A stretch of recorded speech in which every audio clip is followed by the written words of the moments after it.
Le Journal de la Ville, le premier magazine de l'information provinciale.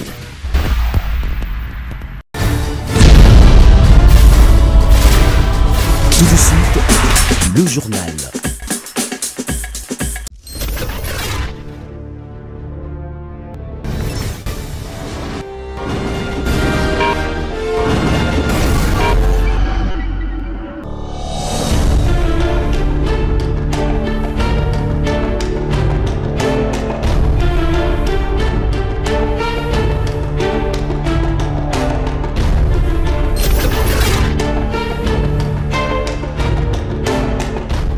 Mesdames et messieurs, bienvenue à ce 10e numéro de l'année 2025 du Journal de la Ville. Voici les titres. Situation sécuritaire dans l'Est de la République démocratique du Congo. Les forces loyalistes se portent bien sur terrain et l'ennemi enregistre d'importants dégâts humains et matériels, rassure le porte-parole des FARDC, le général-major Sylvain Ekenge Bomoussa, au cours du briefing de presse. C'est tout pour les titres. Mesdames et messieurs, encore une fois, bienvenue dans ce journal. Situation sécuritaire dans l'Est de la République démocratique du Congo, évolution des opérations de défense de la patrie sur les fronts militaires et diplomatiques était au centre d'un spécial briefing presse tenu le jeudi 9 janvier 2025 par le ministre de la Communication et Médias Patrick Mouya Katembwe, accompagné des ministres d'État, ministre des Affaires étrangères, Coopération et Francophonie, Thérèse Kaikwamba Wagner, et le porte-parole des forces armées congolaises, le général-major Sylvain Ekenge Bomoussa, qui a souligné que le FARDC va se battre jusqu'au bout pour récupérer tous les territoires occupés par les terroristes d'IM23, soutenus par l'armée rwandaise. Les forces loyalistes se comportent très bien sur le terrain. Elles ont bien évolué hier et elles occupent la totalité de la cité de Ngungu et de l'ensemble des positions environnantes. Du côté de Massissi, les forces loyalistes ont récupéré la cité de Massissi hier, tandis que les terroristes d'IM23 avec leurs parrains rwandais tenaient les points décisifs de Kahungole, ce qui leur a permis de réoccuper Massissi Centre cet après-midi. Mais les combats continuent et les forces loyalistes se sont déterminées, une fois pour toutes, à libérer cette partie en dépit des renforts des terroristes qui continuent de venir et surtout des renforts de l'armée régulière rwandaise qui continue à affluer sur notre territoire. Sur l'axe Saké, nos hommes ont réussi à déloger les terroristes de leur position sur les hauteurs de cette cité. Partout, l'ennemi a connu d'importantes pertes en hommes et en matériel. De toutes les façons, nous rassurons le peuple congolais de la détermination sans faille des forces armées de la République à mettre un terme à cette agression qui a trop duré. Notre souci et notre détermination sont de récupérer l'ensemble du territoire sous occupation des terroristes d'IM23 et surtout de leur mettre à penser. Parlant du nouveau rapport des experts de l'ONU sur l'implication du Rwanda, la patronne de la diplomatie congolaise a rappelé que la RDC prend les pays membres de l'ONU à témoin. Et donc, en effet, nous voyons une succession de déclarations qui condamnent la recrudescence de violence et qui condamnent aussi le Rwanda pour sa présence et son activisme dans le territoire, sur le territoire souverain de la République démocratique du Congo. Je sais que pour certains, ce ne sont que des déclarations, mais encore une fois, je voudrais insister sur le fait que ce sont des des symboles très importants dans le cadre diplomatique et que nous avons maintenant plus en plus de voix qui sont en train de s'élever et surtout qui sont en train de se désolidariser du Rwanda, qui est un pays maintenant isolé et qui doit assumer le prix politique de ses choix. Comme je l'ai dit, il y a eu plusieurs condamnations venues de plusieurs partenaires, mais aussi ce rapport accablant du groupe d'experts des Nations Unies qui parle d'une présence de près de 4000 soldats rwandais sur le territoire souverain de la République démocratique du Congo, à commencer par les territoires de Nyiragongo, Rutshuru et Masisi, mais aussi une expansion territoriale, et nous en avons souvent parlé, le fait que les prétextes qui sont avancés par le Rwanda pour sa présence ou son appui au M23 ne sont que des prétextes qui sont présentés pour nous leurrer et pour nous faire croire qu'il y a des objectifs nobles. Il s'agit d'une occupation ciblée de notre territoire souverain. Il s'agit aussi d'une campagne de terreur qui pousse les civils congolais et congolaises à fuir leur lieu de résidence, à libérer des parties entières de territoire, et c'est aussi une campagne qui cible justement l'exploitation illégale et illicite de nos ressources naturelles. Pour sa part, le porte-parole du gouvernement a expliqué les motivations qui les a poussés à retirer les accréditations de la chaîne Al Jazeera avant de conscientiser les professionnels des médias au respect de la déontologie concernant les sujets de l'agression de la RDC par les Rwandais.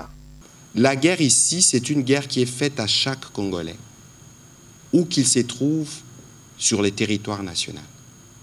Parce qu'elle dure depuis 30 ans. Le président Tshisekedi a hérité de cette guerre.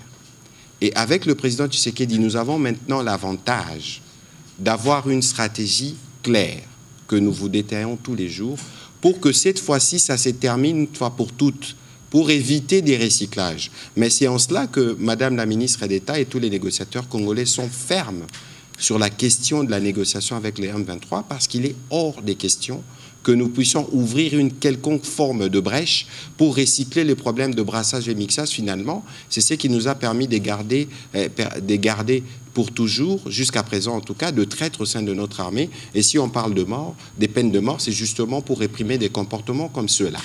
Mais alors, vous les professionnels des médias, alors ce matin nous disions, avant d'être journaliste, vous êtes des compatriotes. Vous ne pouvez pas imaginer le coût quotidien de cette guerre. Vous ne pouvez pas imaginer ce que nous dépensons dans cette guerre pouvait générer comme profit, y compris d'ailleurs pour certaines entreprises pour lesquelles vous pourrez faire de la publicité. Et donc, l'interpellation qui est faite, c'est de vous dire que le premier défenseur de la République démocratique du Congo, c'est 100 millions de Congolais partout où nous nous trouvons. Donc, ne considérez pas que les mégas que vous avez dans vos téléphones, c'est des mégas qui doivent servir que pour vous-même. C'est des mégas qui peuvent servir pour votre pays en relayant, par exemple, ce que nous disons. Et en vous méfiant, justement, de ce qui est dilué sur les réseaux sociaux, parce que c'est là que se trouve le poison rwandais. Nous, on va être plus tranchants. On ne va plus laisser une quelconque forme de manipulation, une quelconque forme d'intrusion rwandaise dans notre opinion et dans notre environnement, quel que soit le canal, média ou pas, parce qu'il est temps pour nous de nous assurer que nous continuons chacun en ce qui le concerne, en train de faire notre part pour mettre fin à cette guerre d'agression, et nous y arriverons.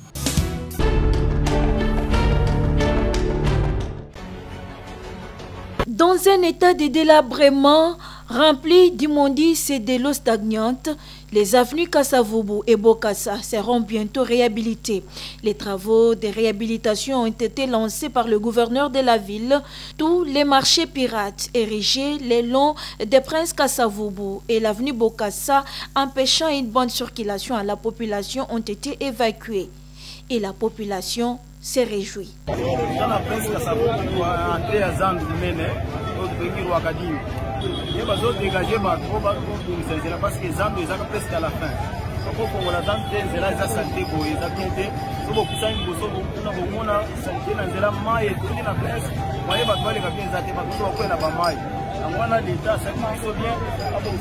C'est pour les biens de la population, explique le vice-gouverneur de la ville de Kinshasa, Edi Yeli.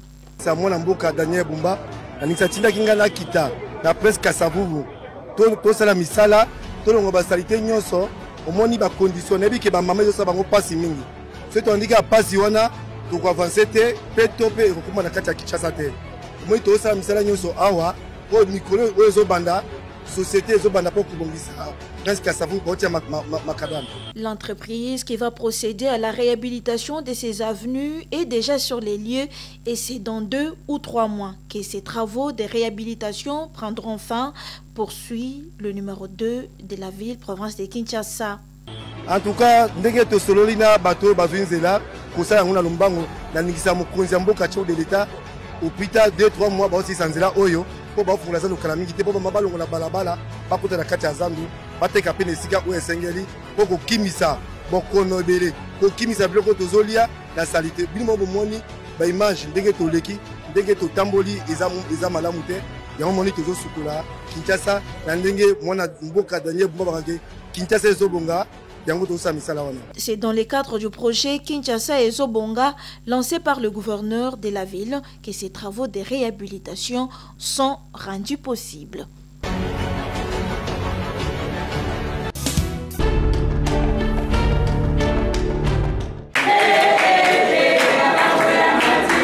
L'Alliance pour la bonne gouvernance, ABG, parti cher à l'honorable Jonathan Wata Bialoussouka, débute avec force l'année 2025.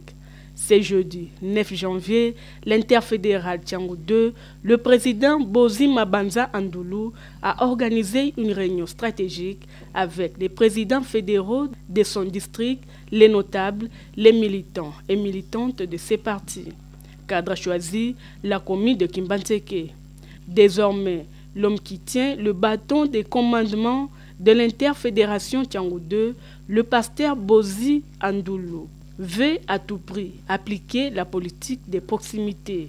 Pour ce faire, tous les fédéraux et leurs vices ont été notifiés. Les collaborateurs des fédéraux ont été également présentés au Moïse de Tchangou 2 qui a donné en même temps la ligne de conduite pour la bonne marche du parti tout en insistant sur le dialogue et la discipline entre les membres. Ce que moi j'ai la télé awawa parce que ma parti Bapé Singaï, Mukumba, Bapé Singaï, mission, na ABG, na interfédération ya Tchangoudé.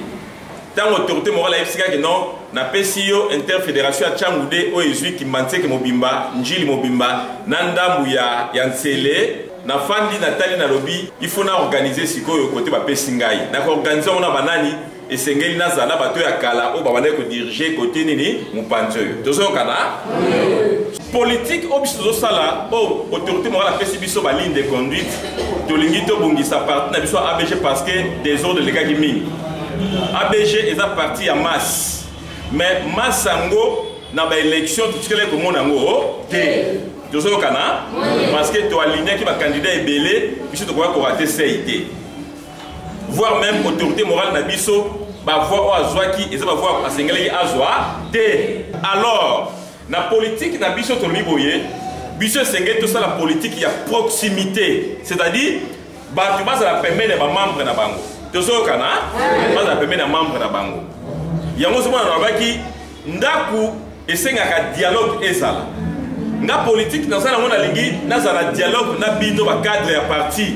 Parce que Nabi nous réfléchir total la partie Nabiso. Avec cette nouvelle année qui débute, l'interfédéral Tchangou 2, chapeauté par le président Bozi Mabanza Andoulou, l'homme aux actions concrètes, compte organiser plusieurs activités de grandes envergures.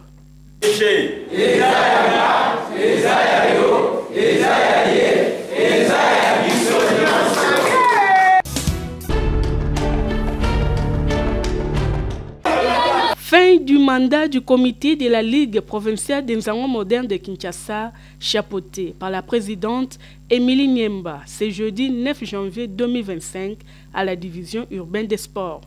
Suite aux accusations portées à l'endroit de Madame Émilie Niemba par 3 membres de la Ligue, à savoir Janine Kitebi, Massassi Cartouche et Babo, dans un mémo déposé à la division urbaine qui, pour apaiser les esprits, a joué les rôles d'arbitre en organisant une assemblée générale de clarification au cours de laquelle l'accusé s'est défendu contre les accusations portées en sa charge, lui reprochant la gestion de la politique d'écartement, la destruction des Nzango modernes et autres. Plus important, quand vous portez les accusations, il faut être frais. Donc, il faut on a signé installé et voté en 2018 un comité de 9 membres dans la Ligue provinciale des Nzango modernes depuis de Kinshasa, chapeauté par la présidente Émilie Niemba, dictatrice de nature.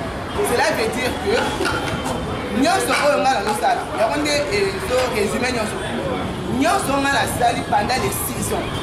Je l'ai fait peut-être seul ou bien avec le commandement Monsongolo.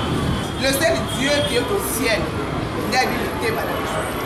Après avoir écouté les deux parties, la division urbaine est obligée d'appliquer les règlements. En l'absence des deux parties, l'auguste assemblée vote 12 voix contre 5 voix. Le comité Niemba est déchu. Nous avons tous se sont prononcés pour la mise en place du comité provisoire et 5 contre la mise en place du comité provisoire. En conséquence, à la lumière de ces résultats, l'Assemblée générale vient de déclarer la déchéance du comité hors mandat qui cesse d'exister dès cet instant. Sur place, un comité provisoire de 5 membres est élu et installé pour une durée de 3 mois. Désormais, c'est le comité Sylvie qui devra conduire la Ligue provinciale des Nzango modernes aux élections prévues au mois de mars prochain. Élue en 2018 avec seulement 16 clubs, la présidente Émilie Niemba quitte la Ligue la tête haute, laissant derrière elle 45 clubs et 16 sociétaires. Le nouveau comité devra faire du Nzango moderne un sport national et non une discipline morte, comme c'est le cas des autres disciplines sportives en RDC.